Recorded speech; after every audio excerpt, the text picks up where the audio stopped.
Assalamualaikum semuanya.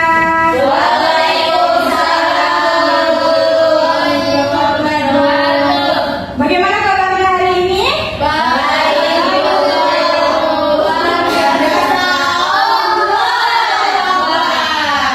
Sudah tidak semangat lagi ya? Masih semangat kan?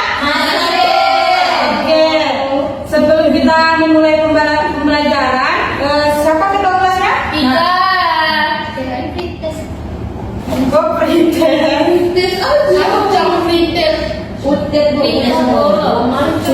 Siapa ketua kelasnya ini? Aina, tolong disiapkan kelasnya terlebih dahulu ya. Semuanya siap. Berdoa mulai. Bismillahirrahmanirrahim. Rabbil zidni ilma warzuqni fahma. Amin. Berdoa selesai. Ucapkan salam. Assalamualaikum warahmatullahi wabarakatuh. Waalaikumsalam warahmatullahi wabarakatuh. Ibu absen dulu ya. Ya. Siapa hari ini yang tidak hadir? Iya.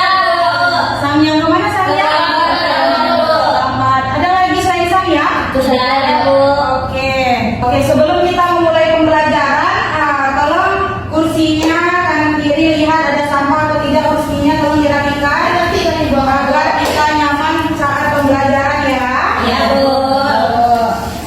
Oke, siapa yang ingat minggu lalu kita belajar tentang apa? Dia? Tentang persebaran bencana di Indonesia, Bu. Ya, ada lagi? Pengertian desa, Bu. Pengertian desa. Oke, pada hari ini kita akan mempelajari mengenai klasifikasi desa. Ibu ingin bertanya kepada Ananda Ibu sekalian, menurut Ananda, apa yang membuat sebuah desa itu dikatakan maju, berkembang dan tertinggal? Ada yang bisa menyampaikan pendapatnya? Angkat tangan. Samyang. Mungkin desa itu dikatakan tertinggal mungkin dikarenakan dari segi apa teknologinya, Bu, karena mungkin di desa itu kurangnya ketersediaan jaringan, maka disebutlah desa itu terbilang kurang maju, tertinggal ya, Bu. Ada lagi? Ada hadiah? Kalau dikatakan desa tertinggal tuh, Bu, mungkin dilihat dari sarana prasarananya, Bu. Mungkin belum mencukupi untuk penduduk di sana, mungkin dari layanan kesehatan, pendidikannya dan lain-lain. Kalau untuk desa berkembang tuh, Bu, mungkin dilihat dari pariwisatanya, Bu. Biasanya desa-desa itu kan asli kan, Bu, indah, jadi masyarakatnya bisa membuka pariwisata sehingga desa itu berkembang. Oke, sebelum Ibu menjelaskan lebih lanjut lagi mengenai klasifikasi desa, Ibu ingin mengetes Ananda Ibu sejauh mana Ananda Ibu ini paham sebelum Ibu menjelaskan materi hal ini. Tolong dikeluarkan HP-nya ya. Ya, Bu. Oh iya.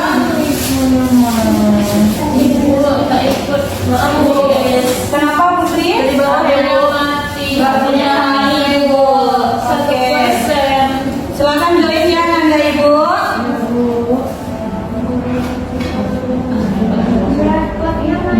Ini Ananda. Silakan join ya. Amal udah banyak.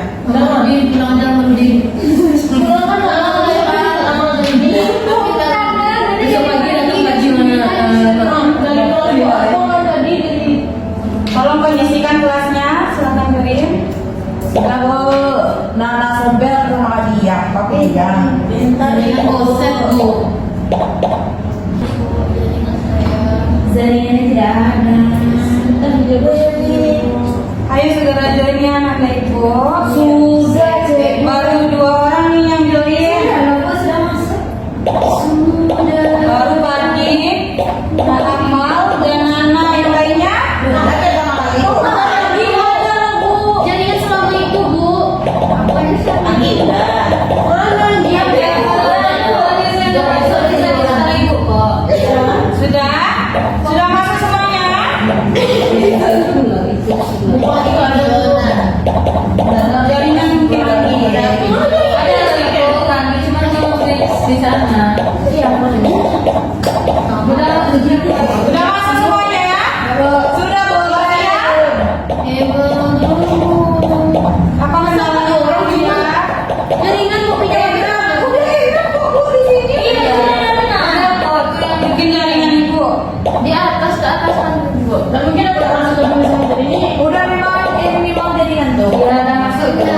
Sudah kan?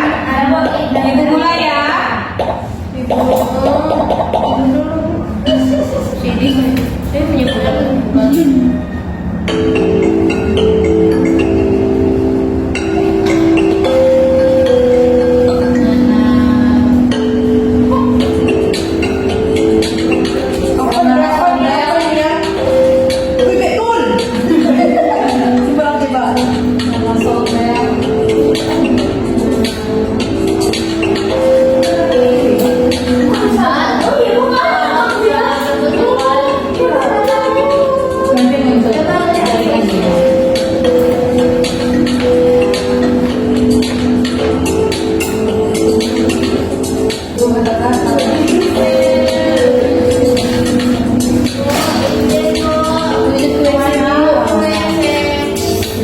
Ada kembali ya.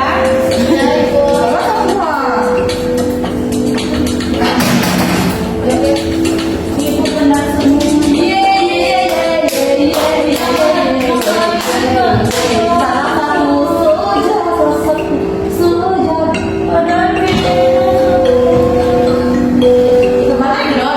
Coba ulang lagi.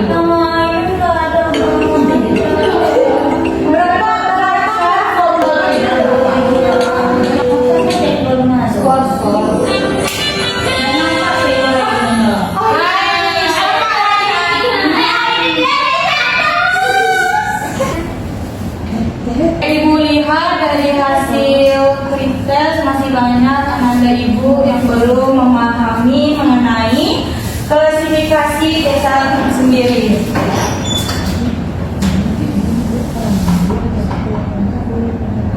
Sebelum kita masuk tentang klasifikasi desa, kita perlu tahu juga, perlu mengingat kembali apa pengertian dari desa. Desa secara harfiah itu berasal dari bahasa India, yaitu Swadesi yang artinya negeri asal, tempat asal atau tanah leluhur. Selain dari pengertian di depan, Ananda Ibu ada yang tahu apa definisi desa itu tersendiri? Daerah yang hijau, Daerah yang hijau. Ada lagi Ananda Ibu? penduduknya sedikit, Penduduknya sedikit. alamnya asri, Alamnya asli. Oke, jawaban Ananda semua itu sudah benar ya. Kita masuk ke klasifikasi desa. Jadi berdasarkan tingkat kemajuannya, ada 3 jenis desa, yaitu desa mandiri, desa berkembang, dan desa tertinggal. Daerah tempat Ananda tinggal itu termasuk desa apa? Bergerak maju, Bu. Maju. Ada yang desanya masih tertinggal? tidak, Desanya berkembang ada? ada, Jadi rata-rata di sini desanya sudah berkembang dan maju ya. Kemudian berdasarkan tingkat pembangunan dan kemampuan wilayahnya, desa diklasifikasikan menjadi desa swadaya, desa swakarya, dan desa swasembada. Kemudian klasifikasi desa itu berdasarkan mata pencarian. Itu ada 3. Yang pertama agraris, nelayan, dan industri. Kemudian ada pula klasifikasi desa berdasarkan jumlah penduduk. Kita masuk klasifikasi desa berdasarkan jumlah penduduknya. Yang pertama ada desa mandiri, Desa mandiri ini disebut sebagai desa sembada, di mana desa maju yang memiliki kemampuan melaksanakan pembangunan desa untuk peningkatan kualitas hidup dan kehidupan sebesar-besarnya kesejahteraan masyarakat desa. Adapun ciri-ciri desa mandiri itu ketersediaan dan akses pelayanan dasarnya sudah memadai, infrastruktur yang baik, aksesibilitas yang tidak sulit, serta pelayanan umum yang bagus dan penyelenggaraan pemerintah yang sudah sangat baik. Di tempat Ananda, apakah infrastrukturnya sudah baik? sudah, Bagus. Kemudian aksesibilitasnya sudah, sudah. Selanjutnya ada desa berkembang. Desa berkembang itu disebut desa madya Sumaraya merupakan desa potensi yang nantinya mampu menjadi desa yang maju. Desa ini memiliki potensi sumber daya yang cukup memadai, tetapi belum dapat mengelola secara maksimal untuk peningkatan kesejahteraan masyarakat desa. Kemudian ada desa tertinggal. Desa tertinggal ini disebut desa pemberdaya, merupakan desa yang memiliki potensi sumber daya seperti pelayanan dasar, infrastruktur, aksesibilitas, transportasi, pelayanan umum, dan penyelenggaraan pemerintah. Tetapi belum ada atau kurang mampu mengelola dalam upaya peningkatan kesejahteraan masyarakat desa serta kualitas di hidup manusia. Selanjutnya,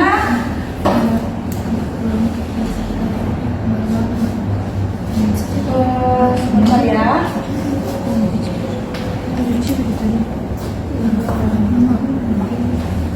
Selanjutnya ada berdasarkan tingkat pembangunan kemampuan wilayahnya, desa diklasifikasikan menjadi desa swadaya, desa swakarya, dan desa swasembada. Yang pertama ada desa swadaya, di mana suatu wilayah desa yang masyarakatnya sebagian besar memenuhi kebutuhan dengan cara mengadakan sendiri.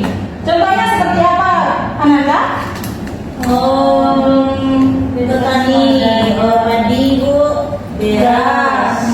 Di Sumatera Barat kan? Ya. Kalau di Sumatera Barat rata-rata umumnya beras itu Ya di yang dari padi sendiri kan? Ya, sendiri. Milik sendiri ya, ya. Nah, kemudian ada ciri-ciri lengkap desa swadaya. Yang pertama itu penduduknya yang jarang, masyarakatnya bisa dibilang masih berpendidikan rendah, lokasi terletak daerahnya gunung atau bukit terpencil. Kemudian ada desa swakarya.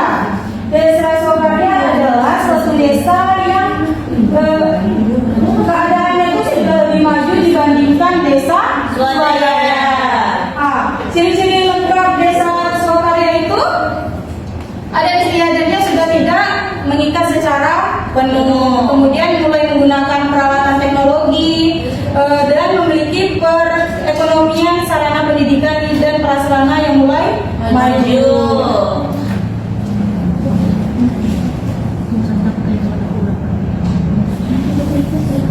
Di sini ada desa swasembada.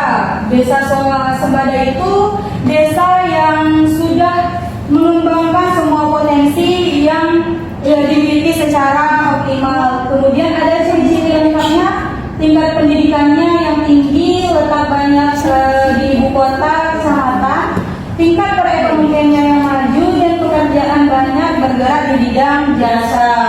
Kemudian desa berdasarkan mata pencarian, ada mata pencarian agraris dan desa industri. Di tempat Ananda masyarakatnya masih bermata pencarian agraris atau sudah ada industri juga? Dua-duanya. Mungkin semuanya seperti itu ya, sudah mandiri juga, sudah maju dan sudah berkembang. Ibu akan menayangkan sebuah video. Nanti Ananda Ibu sebutkan masalah apa yang bisa dilihat.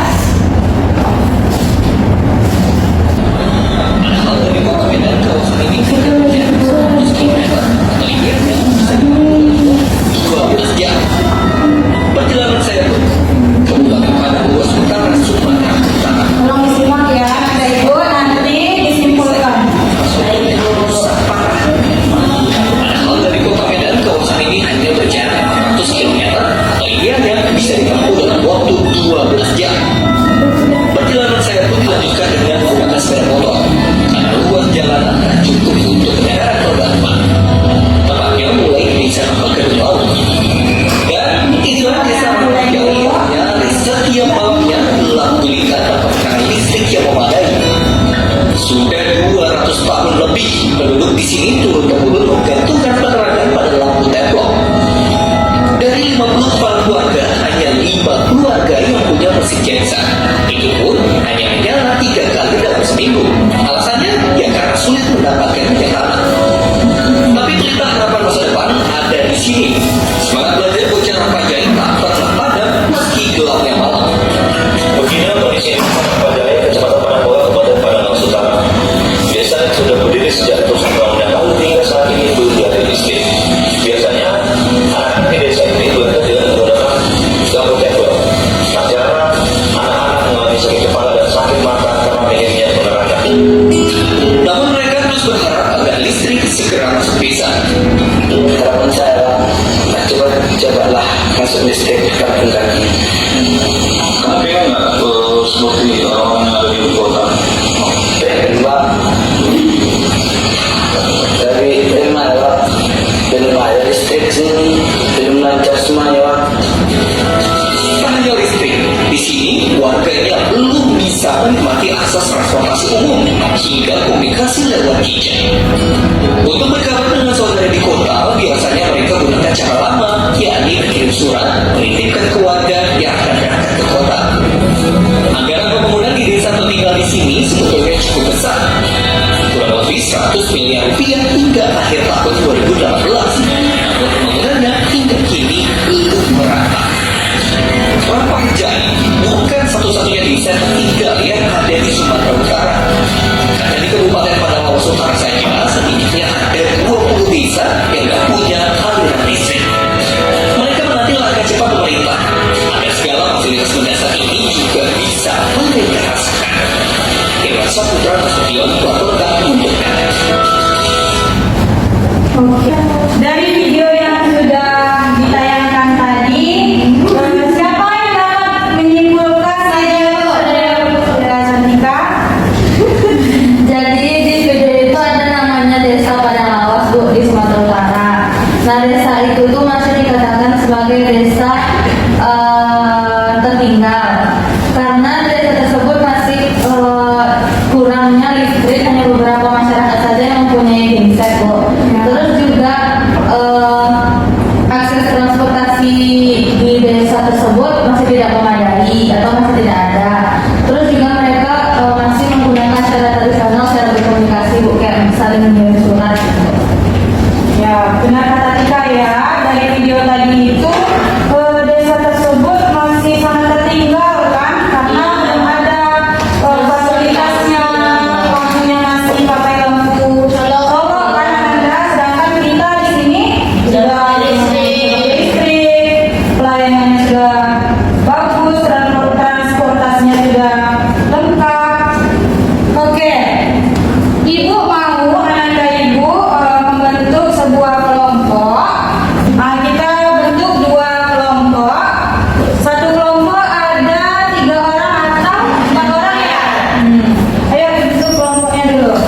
juga tingkat masyarakatnya yang kurang merata dengan mendengar semuanya.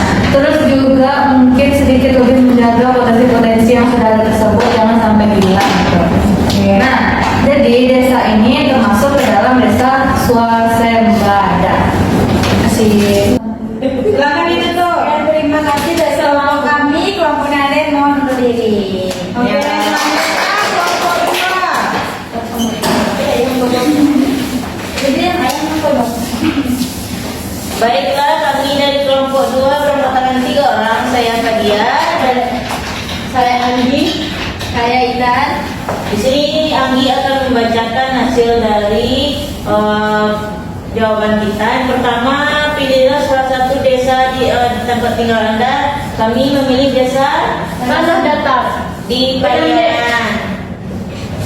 Terus yang kedua itu potensi apa saja yang terdapat di desa tersebut. Potensi pariwisata, pertanian dan perkebunan. Nah, yang ketiga itu apa upaya yang dilakukan untuk meningkatkan status desa tersebut lebih maju lagi. Dengan meningkatkan pariwisatanya. Ya, yang keempat itu apakah di mana lokasi desa tersebut? Di mana? Lokasi Tanah Datar tepatnya di Pariangan. Klasifikasi desanya swasembada. Kesimpulannya di desa Pariangan ini sudah maju dan berkembang dan termasuk ke klasifikasi desa swasembada. Jadi desa ini sudah tidak tertinggal lagi. Sekian presentasi dari kelompok Cibuy. Terima kasih. Assalamualaikum warahmatullahi wabarakatuh. Waalaikumsalam warahmatullahi wabarakatuh. Kita berikan untuk kedua kelompok. Baik, Ibu akan mengetes kembali Ananda dan Ibu apakah sudah paham dari materi yang sudah Ibu jelaskan pada hari ini. Disiapkan HP-nya? Sudah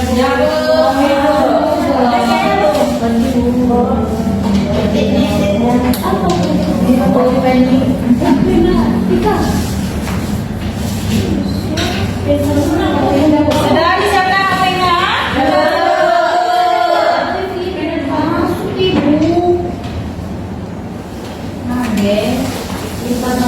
Desakan baru Ibu. Ya, boleh ya. Ayo silakan join.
Jadi dapat kita simpulkan pembelajaran hari ini itu Indonesia memiliki keberagaman desa yang sangat luas, baik dari segi kemajuan, pembangunan, infrastruktur, pencarian dan luas wilayah hingga jumlah penduduk. Kalau berdasarkan tingkat kemajuannya, desa itu bisa dibagi menjadi desa mandiri, berkembang dan desa tertinggal.